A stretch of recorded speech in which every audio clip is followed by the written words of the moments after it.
any Hebrew Israelite can answer this question for me. Let's think about this logically.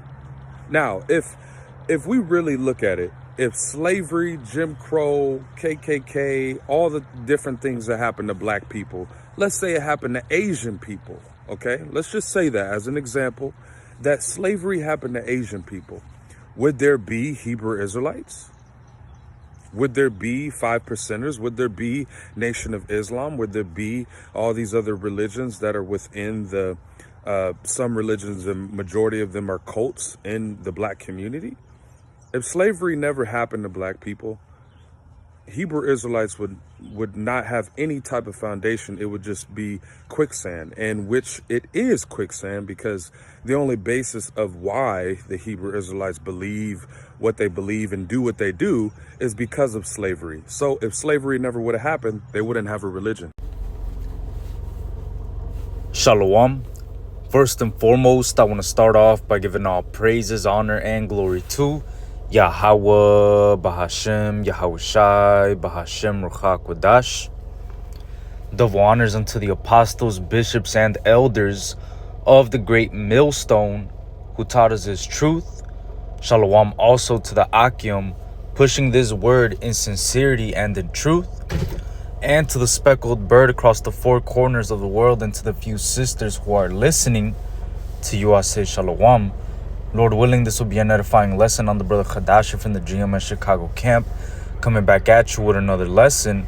And what I wanted to get into with this lesson, as you saw in the beginning of the video, all right, we saw a video where this guy, Jordan Mccloud, is basically posing the theory, or he's posing the argument that without slavery, Hebrew Israelites would have no foundation, and that what we teach is basically quicksand. It falls apart quickly, and that without slavery, we would have absolutely no basis to what we actually preach and teach about, man.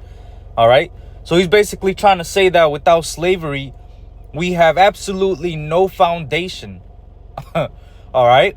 So I'm going to, go ahead and answer his question, because he said any Hebrew Israelite could answer this question. So I'm going to go ahead and answer his question. So let's say that slavery didn't exist, right? Let's say, for example, let's entertain his little dumb argument. Let's say slavery did not happen right here in the Americas, right? Well, you're still going to have to explain all these different artifacts and excavations and all these different things that have been found all throughout history. And not only that, but there's literal secular history that proves who we are, man. All right, so without further ado, let's get right into the lesson, and Lord willing, this be an edifying lesson, man. All right, the first scripture I want to start off with is Psalms 85:11. It says, "Truth shall spring out of the earth, and righteousness shall look down from heaven." So truth has literally sprung out of the earth. All these different excavations and different artifacts that have been found even right here in the Americas. All right, in New Mexico, we're going to show you, brothers and sisters, one artifact called the Los Lunas Decalogue Stone. But the first one that I want to start off with is the Tel Dan Stele. All right, the Tel Dan Stele was let's read a little bit about it. All right, the Tel Dan Stele. It says right here, the Tel Dan Stele is a 9th century BC stone monument fragment, contains the earliest known extra-biblical archaeological reference to the house of David, providing evidence for the existence of King David as a historical figure. And this was found in 1993 in Tel Dan in northern Israel.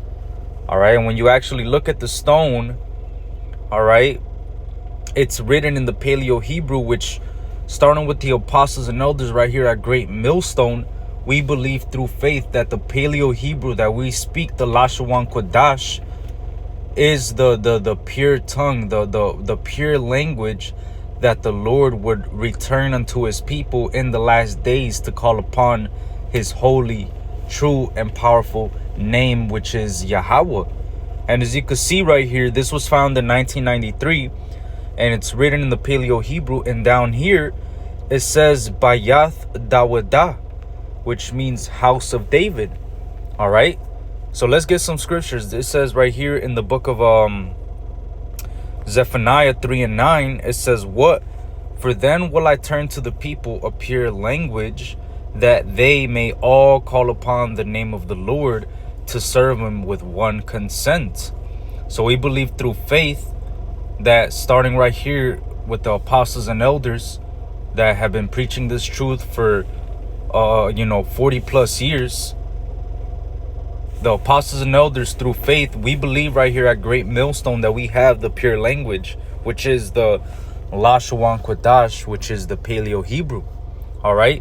And with that pure language, there's a reason why the Lord has returned unto us that pure language, is to call upon the name of the Lord, to call on Yahweh Bahashem Yahweh Shai, and to serve him with one consent. See, in the last days, since we brought out the Tel Dan Steli, let's go into a prophecy of one of the things that would be going on in these last days. This is Amos 9:11, and it says right here, the restoration of Israel. All right. That's who this message of salvation, this gospel, that's who it's for. And regardless of what Jordan Mccloud or any other Christian out there says, as much as they try to debunk us, you can do nothing against the truth before it. So, thank you for posing that question, because I'm going to just use this as an opportunity to edify brothers and sisters out there. All right. Because let's say slavery didn't exist. Let's say, the southern and the northern kingdom didn't go through slavery, right? Let's pretend as if that did not happen. That did not happen in history, whatever, right? Well, you're going to have to explain these different artifacts that have been found. All right. The house of David was a real house.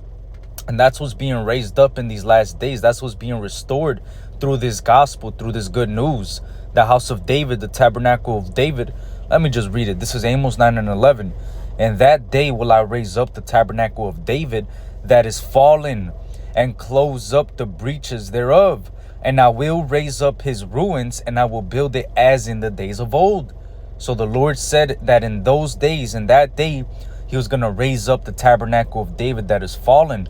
So under King David, all 12 tribes were united. All right. And the kingdom, you got to understand that under King David, these heathen were under subjection to King David. All right. Everything that King David did was for the advancement of the kingdom of Israel, man. From all the wars that he did. All right. All the different heathen that he put into subjection, man. All right. So under King David, all 12 tribes were united, man. All right. And King David had the heathen under subjection. And that's what's being raised up in these last days, the tabernacle of David that is fallen. All right. So when Yahweh Shai comes to set up the kingdom, which Yahweh Shai, he himself is the root and offspring of David, he's going to set up a righteous kingdom here on earth where all the 12 tribes are going to be united under King David. Is going to be Yahweh under, and under Yahweh is going to be Yahweh Shai, and under Yahweh Shai is going to be King David, and under King David is going to be the 144,000, the joint heirs of the Lord. And that's going to be a righteous government that is ultimately going to rule the world by the law, statutes, and commandments of the Lord. Righteousness is going to reign in the earth, man. All right. And that's what's being built up as in the days of old. That's what's being raised up right now, man. The house of David by Yath Dawadah. And this Tel Dan Steli is proof of this, man. It's proof that the house of David was real, man. You see that? That's heavy, man. In the Paleo Hebrew, that's a heavy archaeological, find that they actually found this, man. All right, because that's what's being raised up in these last days, the house of David, man. All right. And the next one that I want to get is the, since we're going into different steles, let's go into the Mesha, the Moab stele. Let's go into that one. All right, and I think you could go and look at a version of this in Chicago, but the real one I believe is in the Louvre over there in Paris. All right, and when you actually zoom in on this, as you can see, it's the Paleo Hebrew again. All right, and it even mentions Yasharallah in the Hebrew, man. It literally says Yasharallah. All right, let's see if I can find it right here. Let's see. Let me see.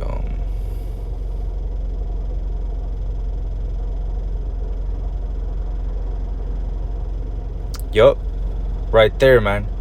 Yasharallah. All right, it says it right there on the left, right here, man. Yasharallah says Israel, and then over here, then it says the name of the Lord, Yahweh. All right, and this was basically the Mesha stele. Let's read about it. It says the Mesha stele, also known as the Moabite stone, is a stele dated around 840 BC containing a significant Canaanite inscription in the name of King Mesha of Moab. Mesha tells how Chemosh, the god of Moab, had been angry with his people and had allowed them to be subjugated to the kingdom of Israel, but at length Chemosh returned and assisted Mesha to throw off the yoke of Israel and restore the lands of Moab. So this was basically, something that a lot of ancient kings would do, especially the heathen, is that after their victory, they would basically attribute their victory to their false gods. So this Mesha stele was basically Mesha, the king of Moab, showing off and giving credence unto his god, which, they have a fake god. They're not real gods, man. All right, and basically he's, in this stele, he's going into how their God was angry with them, so he allowed them to be subjugated by the Israelites, which is it was the Most High God Yahweh that put you under subjection because you are our possession. All right, you other heathen were created for us. You were created for our service, and you're gonna be our, you're gonna be our washpot in the kingdom. All you Moabites are gonna be our washpots, man. You're gonna be our servants. All right, all the heathen. Look, man, you got to understand that we've been servants under all these different heathen. All right. And especially in the last, this last captivity that we've been under, every heathen has benefited from the Israelites being in a low condition, man. From the white man to the Ishmaelites to the Hamites to the Moabites to the Ammonites to all the fucking ites have benefited from our downfall, man. All right. And in this Mesha stele, not only does it mentions the name of Yahweh, but it also mentions Israel by name. And it even mentions different Israelite kings that are spoken of in the book of Kings, man. All right. So, if this guy wants to say that without slavery, we would have no foundation for what we teach, well, you got to go and disprove these different excavations that have been found. All right, now let's go to the Las Lunas Decalogue stone, which was found over here in the Americas, man. All right, and this stone, this big boulder, was found in New Mexico, which contained the 10 commandments in the Paleo Hebrew. And as you can see, again, it has the name of the Lord in the Paleo Hebrew, Yahweh. Okay. And the brother, the elder brother from Mississippi, the elder Kazak, he actually, there's a video that I posted on my channel. I reposted it on my channel, where he actually goes to this boulder and he reads it line by line and he breaks it down. And it's a beautiful lesson, man. I would encourage brothers and sisters out there to watch it, because this is history that doesn't get brought out to our attention in these education systems. And everything that gets circulated in these school systems is not anything that's conducive to our learning, especially the learning of our true history and what happened to our people, man. Everything that we learn in school, for example, the most that they'll tell you is that we were put into slavery and this, that, and the third. And then they the history that they tell you about Christopher Columbus, is really watered down. And then the history that they do tell us about ourselves is really only like a little section of a page. It's not really, a full-on, discussion of what really happened unto our people. All right? It's not a true, it doesn't do it justice. All right? Everything that you learn in school about Christopher Columbus and the Americas and all of that is watered down. All right? And then all the way until you get up until 5th grade. In 5th grade, that's when you start to learn a little bit of history, but they start at Mesopotamia. They tell you about, the Sumerians and the Mesopotamians, and they go to the Punic Wars and the Greeks and the this, that, and the third. And they always tell you about how civilization started with the Greeks, and that before that the earliest civilization was with the Mesopotamians. But they never talk about the kingdom of Israel or any of that, man. They never hint towards the great kingdom that was here on earth with the people that were servants of Yahweh Ba'ashem Yahweh Shai, the true living God, the true living power. They never go into none of that. That's history, things that you have to go out of your way to really research and give your due diligence unto, man. All right, because then you're gonna fall for dumb arguments like this stupid dude right here, man. This guy said that without slavery, Hebrew Israelites would have no foundation. Well, you're gonna have to explain this Las Lunas Decalogue stone away. You're gonna have to explain this away, man, because this clearly has the Paleo Hebrew on the boulder, man. And it's the 10 Commandments. You can't make this up, man. That's the 10 Commandments in the Paleo Hebrew found right here in the Americas. How are you going to explain this away? And this lines up with biblical prophecy. This lines up with what's written in the scriptures, because our people, the Northern Kingdom, they came over here to the Americas. It says right here, 2nd Esdras 13, and I'm going to start off at verse 39. It says, "And whereas thou sawest that he gathered another peaceable multitude unto him, those are the 10 tribes which were carried away prisoners out of their own land in the time of Hosea the king, whom Salmanaser, the king of Assyria, led away captive, and he carried them over the waters, and so came they into another land."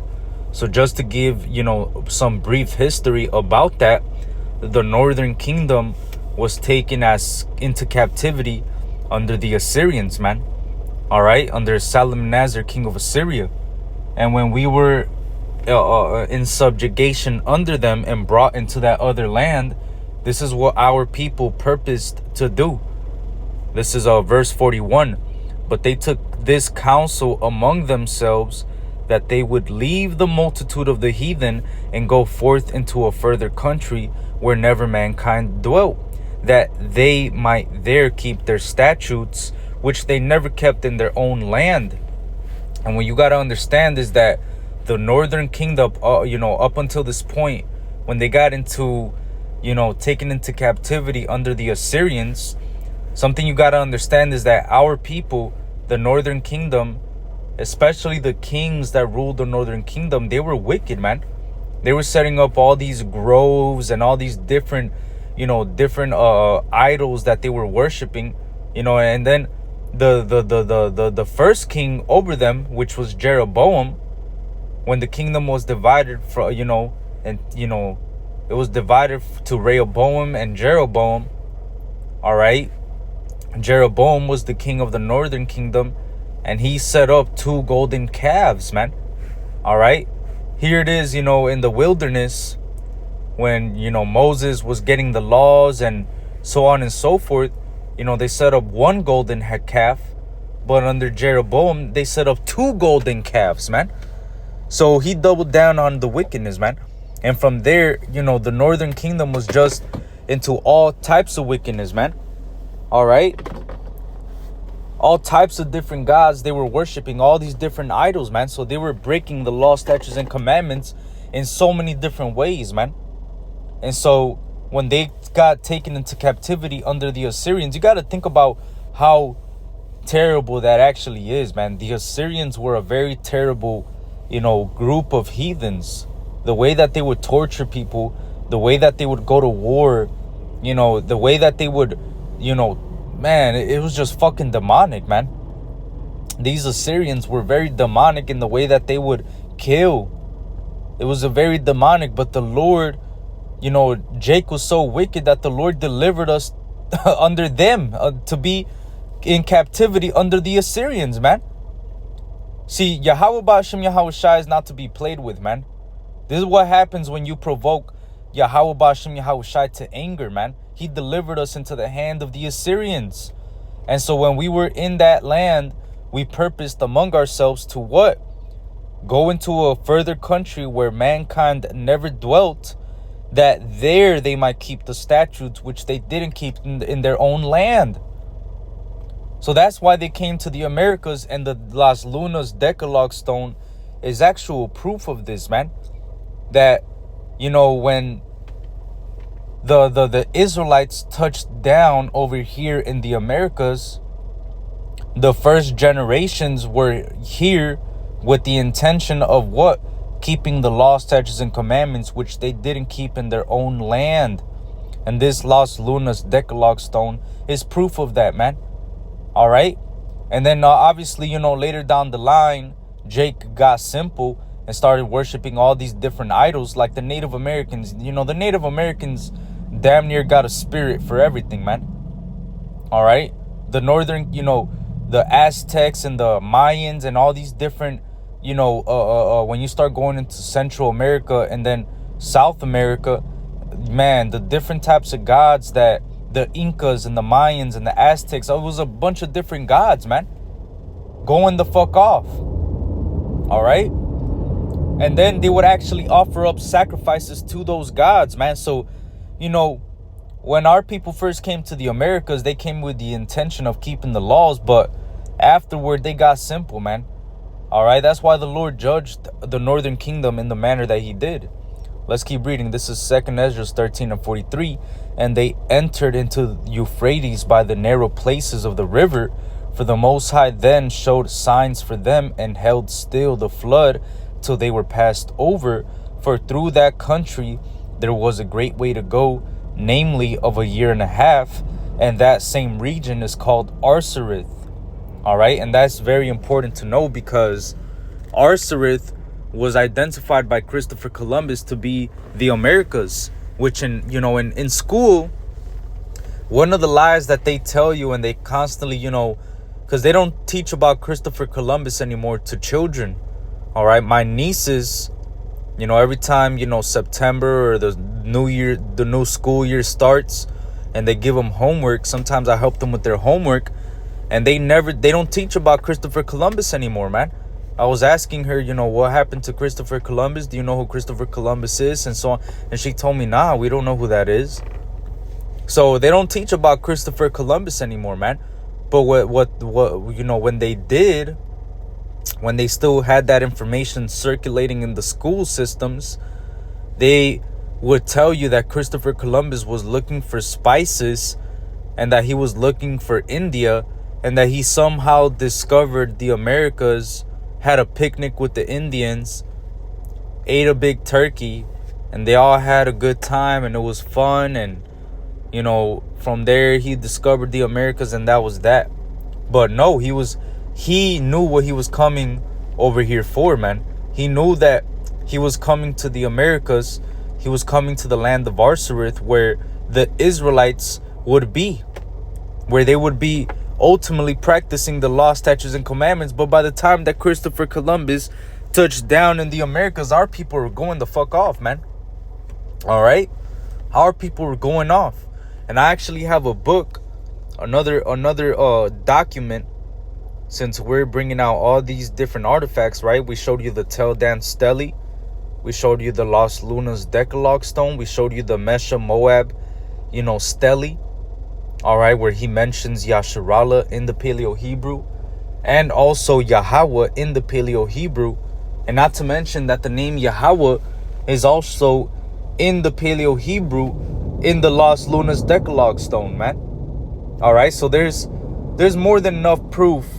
You know, we don't, us, the Hebrew Israelites right here at Great Millstone, we don't just use slavery and Deuteronomy, the 28th chapter, to prove that we are the Israelites, man.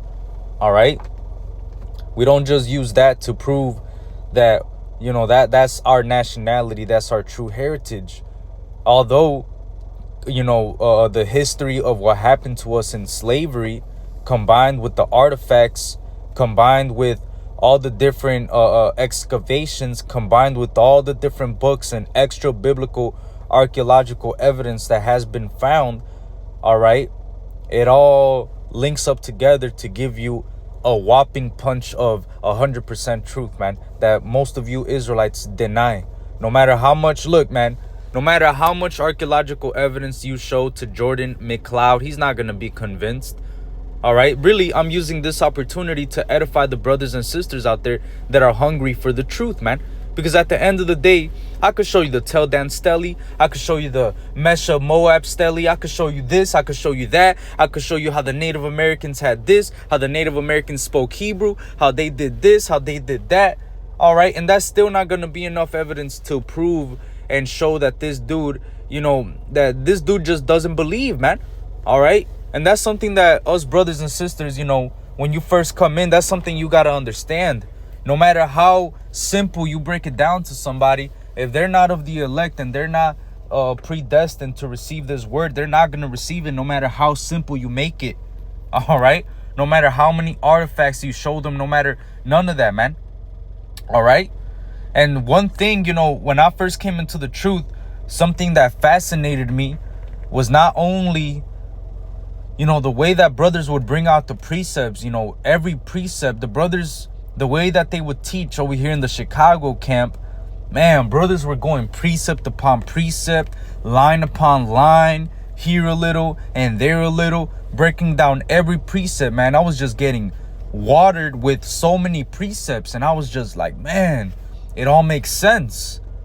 Because then when I would go and read the scriptures for myself and study and go into the word, and I'm like, damn, bro, this is the truth. But something that fascinated me more as well was not only the word, because the word is the most, you know, fascinating thing about the whole truth. The word is the truth, man. This word is all you need. You don't need all these different artifacts, man. You don't. To be fully persuaded, all you need is the word, man. All right, but something that also fascinated me when I first came into the truth was all the different artifacts that brothers would bring out. And I'm like, man, bro, how can you deny this? How can you deny that we're the Israelites, man? How can you deny it, man? I remember when brother showed me the Las Lunas Decalogue stone. Man, I couldn't believe it, bro. I was like, no way, man. That's found here in the Americas? What? And so from there, I started to do my own research. And I found this book called The 10 Tribes of Israel, The True History of the North American Indian by Timothy R. Jenkins. All right. So let's go ahead and read some of this. All right. Let's go ahead and read some of the book, because I actually have it in my phone since we brought up the Las Lunas Decalogue stone. This was a book. I want to show you a page in the book. But I want to show you when this book was actually published, man. I found the PDF of this book. I downloaded it. All right. But this book was, it says, entered according to Act of Congress in the year 1883 by the Fireside Friend Publishing Company in the office of the Librarian of Congress at Washington. So this book is in the Librarian of Congress at Washington. All right. And it was published in 1883, man. So Christopher Columbus came around 1492. So fast forward 300, 400 years later, in 1883, you have a book written by Timothy R. Jenkins where he's going into the true history of the North American Indian, that they are, it says, the 10 tribes of Israel, the true history of the North American Indians, showing that they are the descendants of the 10 tribes. All right. Now let's read some of this. It says, to all students of archaeology, archaeology, Salakia, and lovers of history, and especially all true friends of the Israel of God, these pages are utmost respect, fully dedicated by the author. So this book was a dedicated work that Timothy R. Jenkins, an Edomite, put together to prove and show other people, other Edomites, that the Native Americans were in fact Israelites. All right, now I wanted to get this page 16, and let's read it. It says, a relic. The following is from Alexander's Messenger, published many years ago in Philadelphia. A government officer stationed at Lake Superior at an early day before any white settlers had invaded that part of the country, after becoming acquainted with a number of Indian tribes, found one Indian tribe in possession of a copper tube tightly soldered. And when asked what it contained, they said they were not able to tell, but they had received it from their ancestors a long time ago. The officer finally prevailed upon them to let him open the article, and when he did so, he found it filled with parchment, with inscriptions that he could not read. But by sending the parchment to Washington City, where it was examined by competent Hebrew scholars, it was declared to be part of the 5 books of Moses.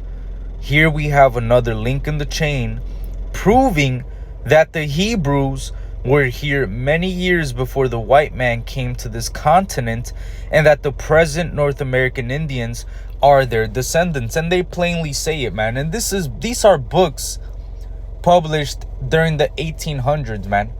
All right, 1883. So already, from 1492 to 1883, that's already hundreds of years of history that transpired from the white man coming and putting his foot on the soils of America. A lot of things happened. So that means, Esau, he had experiences with the North American Indian. All right, he went to war with them. He, got rescued by them in certain instances, got shown how to,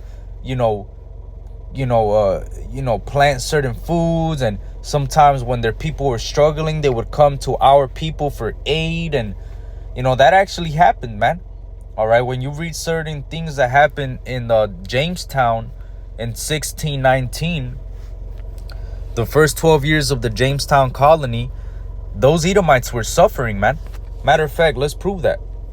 Let's prove that those Edomites were suffering, man. Those Edomites, for the life of them, could not, no matter what, they could not grow enough food to stay alive, man. So they started to eat themselves. They literally started to eat themselves, man. All right? They couldn't grow enough food, so they started to eat themselves, man. You know how disgusting that is, man? And so some of them actually ran away from their people. And when they ran away from their people, they would go to the Native Americans for aid, because they were so through. These Edomites were so fucking through in America that they ran to our people for help, which, according to Matt Walsh, our people were Stone Age savages. Well, guess what? Your ancestors ran to these Stone Age savages, which were actually Israelites, for help, because your people couldn't grow enough food to stay alive. They started to eat corpses, man. You Edomites are nasty. It says right here, this is in the book People's History of the United States by Howard Zinn, and it tells the history from 1492 to the present day. And it says, the Virginians of 1619 were desperate for labor to grow enough food to stay alive. Among them were survivors from the winter of 1609 through 1610, the starving time, when, crazed for want of food, they roamed the woods for nuts and berries, dug up graves to eat the corpses, and died in batches until 500 colonists were reduced to 60. So the Edomites were struggling when they came to the Americas, man. It says, In the journals of the House of Burgesses of Virginia is a document of 1619 which tells of the first 12 years of the Jamestown colony. The first settlement had 100 persons who had one small ladle of barley per meal. When more people arrived, there was even less food. Many of the people lived in cave-like holes dug into the ground. So Esau, not only was he eating and digging up graves and eating the corpses, but he was living in cave-like holes dug into the ground. This is the history of the white man. This is what they don't like to talk about.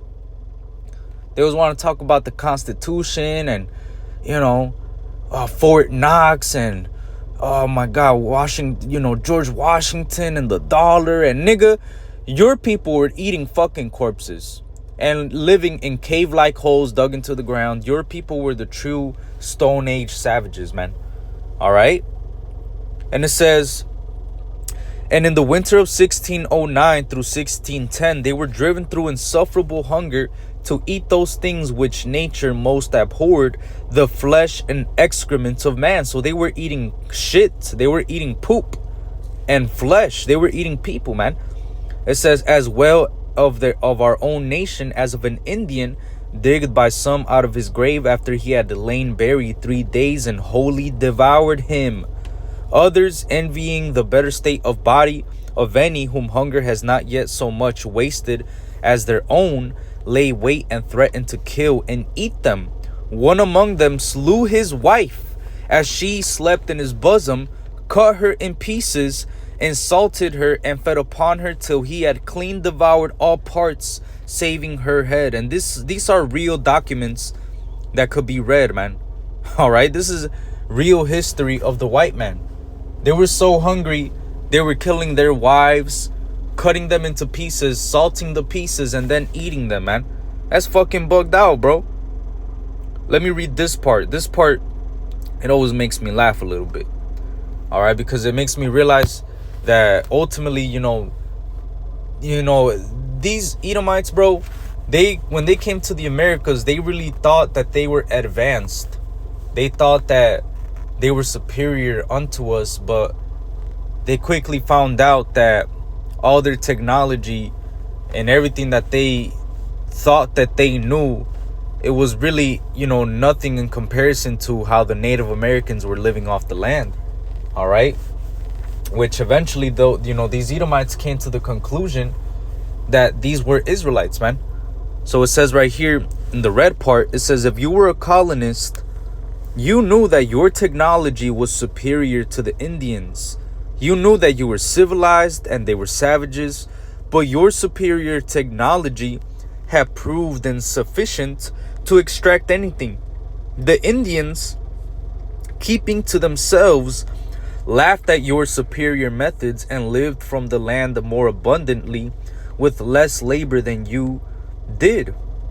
And when your own people started deserting in order to live with them, it was too much. So you killed the Indians, tortured them, burned their villages, burned their cornfields. It proved your superiority in spite of your failures, and you gave similar treatment to any of your own people who succumbed to their savage ways of life, but you still did not grow much. So these people, they basically start to, get angry and frustrated with their situation. They started to kill the Indians. And they even started to kill some of their own Edomite, families and friends, because those Edomites were leaving their own civilized colonies or whatever to go with the savages, to go with the Indians, to go with us, basically. All right. So that's the history of the white man right there, man. All right. So in the Americas, there's more than enough evidence that our people were right here, man. All right. Our people were here. Okay. And so ultimately, bro, what you must understand is that these prove, this is real fucking proof. No matter what Jordan Mccloud says, this is real fucking proof that our people here, were in fact Israelites, man. We have proof, man. Archaeological evidence. We don't just need, slavery to prove that we are the Israelites, man. All right, just to entertain his little dumb argument.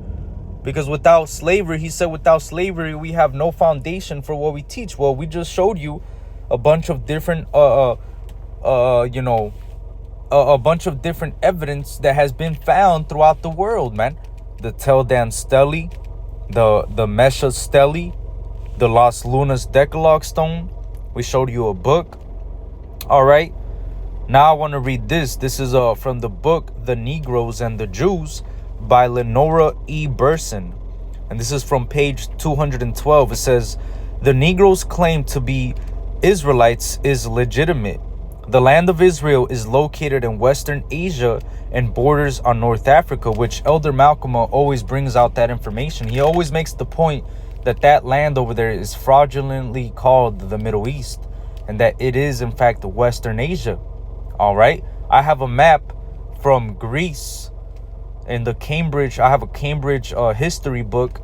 And when you open it up, it's the Cambridge is going into the history of Hellenistic Greece.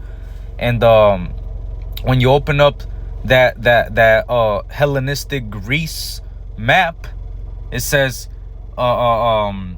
Hellenistic Western Asia. That's what it says on the map. All right. So that's from a Cambridge book right there, man.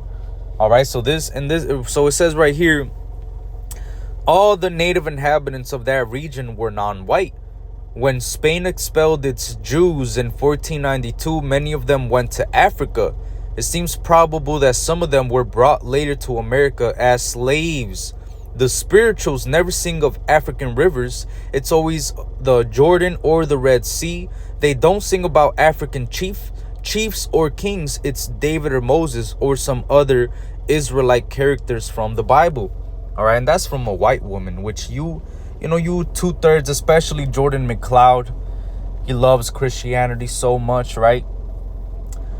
Well, this is what you 2/3, what you look up to so much. You look up to the white man so much. Well, you heard it right here from this little Edomite lady right here yourself, that the Negroes' claim to be Jewish, to be Israelites, is legitimate. All right? That's a real, actual, legitimate claim. And I have more proof right here. This is a proof of the names of the ships and the year of the voyages and the different, different slaves that were on those boats. And when you look at their names, let's read some of the names. The names are literally in Hebrew, man. All right? So the first name that is mentioned is Achaia. He was 15 years old, and he was on the ship named called the Numero Dos in 1834. All right. And then in Achaia, she was 10 years old. She was on the Semiramis in 1835. All right. And then Adaya Adeyaho, she was 29 years old. She was on the Triunfo in 1828. Then it says Ademaya Adeyameya, he was 11 years old. He was on the Josephina in 1837. And you get the point, man. All right. When you get later down the list, there's literal names of, like, for example, I see the name Adania. All right. There's a brother in the camp with the name Adania, man. All right. And it gives you the name of the ship, the name of the voyage year. It tells you their gender. It tells you their name. And it tells you how old they were, man. All right. So this evidence, coupled with what this lady said, hey, man, it just adds more, more evidence, surmounting amount of evidence to what we preach. And then when you look at this picture right here, this is a colorized image of the captivity of the northern kingdom in the Assyrian Empire. All right, so this is a colorized image of what was on the wall. You're telling me that this is what the people over there in the land of Israel, this is what they look like right now, man? You're telling me that this is what they look like? These same features, that same beard, those same cornrows, man? Come on, man. Who are we lying to, man? And that Jordan Mccloud dude probably thinks that those people over there are the real, Israelites, man. The real chosen people. It's a joke, man. All right. So if he wants to say that without slavery, Hebrew Israelites have no foundation? Well, we just showed you a lot of surmounting evidence that we have brought out through the Spirit that proves that we are in fact the Israelites, man.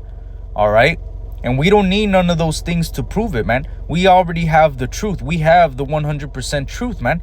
The scripture says in the book of Psalms 12:6, the words of the Lord are pure words, as silver tried in a furnace of earth, purified 7 times. So the word of the Lord is perfect, man. All we need is the word to be fully persuaded. All you need to hear is the truth. And really, the elect, once they hear the truth, they're going to be convinced. They're going to have that faith. All right? They're going to hear the word. It says right here in the book of Romans 10. And let me get it real quick. It says Romans 10 and 17. It says, so then faith cometh by hearing, and hearing by the word of God. You see, so once you hear the word of God, once you hear this truth, this gospel, all right, that's when ultimately that faith is going to be rekindled if you are one of the elect. Because it says that faith was created with the faithful in the womb. So once you hear this truth, you're going to wake up to the fact of who you actually are. You're going to come back to your true heritage. And that's prophecy, man. That our people would be identifying themselves with their true heritage in these last days. As we read earlier in the lesson, that the Lord was going to raise up the tabernacle of David as in the days of old and close up the breaches thereof. And also what? Zephaniah 3:9, that the Lord was going to return unto us a pure language. Well, one of the things that the Lord would be doing as he's closing the breaches thereof is that he would return unto us our true identity. This is Isaiah 44:3. For I will pour water upon him that is thirsty, and floods upon the dry ground. And that dry ground and those that are thirsty represents us, the Israelites. And those waters represent the truth. It says, I will pour my spirit upon thy seed, and my blessing upon thine offspring. And they shall spring up as among the grass, as willows by the watercourses. One shall say, I am the Lord's. And another shall call himself by the name of Jacob. And another shall subscribe with his hand unto the Lord, and surname himself by the name of Israel. So in these last days, one of the things that the Israelites would be doing is that they would be surnaming themselves by the name of Israel. They would be ultimately identifying themselves with their true heritage of being Yasharallah, being one of the 12 tribes, man. Being one of those respective 12 tribes that were given that promise, man, of the kingdom, of an everlasting kingdom, of salvation. Everything that's in the scriptures, that's for our people, the Israelites, man. And Romans, the 9th chapter, goes into it, man. That unto them, the Israelites, pertaineth the adoption, the covenants, the giving of the law, the promises, all right? And so on and so forth, man. So one of the ways that the Lord is closing up the breaches thereof in these last days is that he has returned unto us our true heritage, man. And our people would be not only have the pure language to call upon the name of the Lord, calling on the true name Yahweh, Bahashem Yahushai, but they would also be surnaming themselves by the name of Israel. All right. And they're all being gathered through the word, which all of this would not be possible without the sacrifice that Yahushai did, man. All of this is possible because of Yahushai and what he did, man. Man, in 144, I just saw 144 as I said that, man. Call Halaim la Yahweh Ba'ashem Yahushai. All of this would not be possible without Yahushai, man. Since Yahushai gave his body as a sacrifice and he shed his blood for us, man, and he rose from the dead, he prevailed to loose the seals of this book. And now we're able to receive this truth today, man, in real time, and to be ultimately quickened by the word. All right. So regardless of what this dude says, he wants to say that we have no foundation without the word. Well, guess what? Or without slavery, Salakia. All right. He's saying that without slavery, we have no foundation. Well, all right. Well, we have other archaeological evidence that we could lean upon and show you. And we don't really need to lean upon it, because all we really need to lean upon is the word. The word is quick and powerful and sharper than any two-edged sword, piercing even to the dividing asunder of soul and spirit. This word is all we need to conquer everything, man. especially people that are exalting themselves against the word of God. I'm going to finish it off with this. This is 2 Corinthians 10:4. For the weapons of our warfare are not carnal, but mighty through Yahweh to the pulling down of strongholds, casting down imaginations and every high thing that exalted itself against the knowledge of Yahweh Bahashem Yahushai, and bringing into captivity every thought to the obedience of Hamashiach. So the weapons of our warfare are not carnal. The ultimate weapon that we have through the Spirit is the word. It's the truth. All right? Which the word of the Lord has been purified 7 times. All right? It's perfect. You cannot add on to it. You cannot take away. It's perfect. All right? And it's casting down strongholds. It's casting down imaginations and every high thing that is exalting itself against the knowledge of the Lord, against the gospel, especially Christianity, man. Because this guy said that what we teach is quicksand. But really, when you put Christianity to the test, Christianity is the real quicksand. You say that the Lord's name is Jesus and that he came and died for everybody, but that argument quickly falls apart. The real, that's the real quicksand when you bring out the scriptures, man. Because prophetically, that doesn't make sense. And then historically, that's not accurate because his name was not Jesus, man. Even secular history, tells you that, man. People that are non-believers, Edomite historians tell you that themselves, that the Lord's name was not Jesus, man. Come on now, man. The letter J didn't even come until the 1500s, but then you want to claim that you believe in the Son of God, man, who he embodied the truth. Yahushai, he is the way, the truth, and the life. He embodied the truth. He was the scriptures, the word become flesh. And you're claiming that you believe in the Son of God, but you're calling him Jesus? You're saying that you believe in the Son of God that embodies the truth, and you want to call him Jesus, man? You're weak as fuck, man. That's weak. And this truth is the only thing that is bringing into captivity every thought to the obedience of Yahushai, man. This truth is casting down every imagination and every high thing that is exalting itself against the knowledge of the Lord, man. All right? So if this dude wants to say that without slavery, we would have no foundation, well, I just gave you a lot of things to meditate on. And I gave you a lot of evidence and archaeological evidence that you're going to have to disprove. You're going to have to go ahead and disprove that, man. All right? You're going to have to go ahead and argue with that. You're gonna have to go and try to explain those artifacts away. All right, so with that, Lord willing, this was an edifying lesson. I want to give all praises, honor, and glory to Yahweh Bahashem Yahushai Bahashem Rchakwadash. Double honors unto the apostles, bishops, and elders of the great millstone who taught us this truth. Shalom and Abba Baba Wakwam Yasharala.